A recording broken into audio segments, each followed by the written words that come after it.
In the previous chapter, we examined Job 38, where God finally broke his silence and began to speak to Job from the whirlwind. And rather than directly addressing Job's complaints about suffering and sickness and his sense of injustice, God took Job on a cosmic tour of creation, from the foundations of the earth to the boundaries of the sea, from the source of light to the storehouses of snow. And interestingly, what God is effectively doing is turning Job back to Genesis 1 and 2 to reconsider the creation account and the implications if such things are true. Well, once we've spotted that that is what God is doing, it shouldn't surprise us to find that he now turns his attention to the animal world. He's going through Genesis, isn't he? And God showcases creatures upon the planet that live in a way that is beyond human control and beyond human understanding, and yet they get along just fine, completely aside from us, almost as if they are not relying on us, but they are relying on God. So, from verses 1 to 4, we have mountain goats and deer. Do you know when the mountain goats give birth? Do you watch when the doe bears her fawn? This line of questioning emphasizes God's intimate knowledge and care for even wild creatures in their most vulnerable moments. While humans have domesticated sheep and cattle, mountain goats and wild deer, by definition, were beyond human oversight. Yet, God attends to them with real tender care. God knows how quickly these animals mature, how their young become strong, how they effectively leave home and do not return. How does it all happen? Isn't it just remarkable? We don't sit these animals down in school and teach them how to get through the world, but they do it. God contrasts the wild donkey with the domesticated donkey, which again is a fascinating thing to think about. In this era, donkeys would have been unbelievably useful to aid in all sorts of human-centered tasks. It would be easy enough to think that the donkey was almost created to solve our needs and desires, but actually God says they would be fine without you. You wouldn't get along well without them, but they'd get along fine without you. God uses a similar line of questioning when it comes to the wild ox in verses 9 to 12. See what God says about the ostrich in the next little section.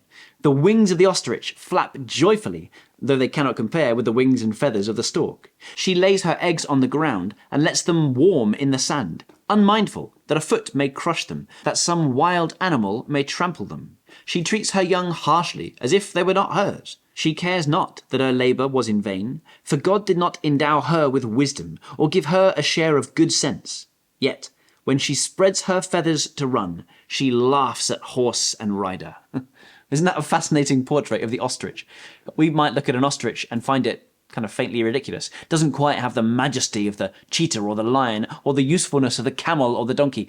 But the ostrich is beautifully designed and lovingly created. And God has blessed the ostrich with such speed that she could laugh at the horse and the rider. That is an extraordinary fact, isn't it?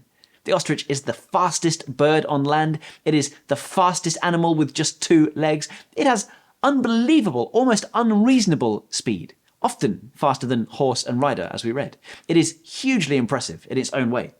Speaking of the horse and rider, God says, "Did you give the horse its strength, or clothe its neck with the flowing mane? Did you make it leap like a locust, striking terror with its proud snorting?"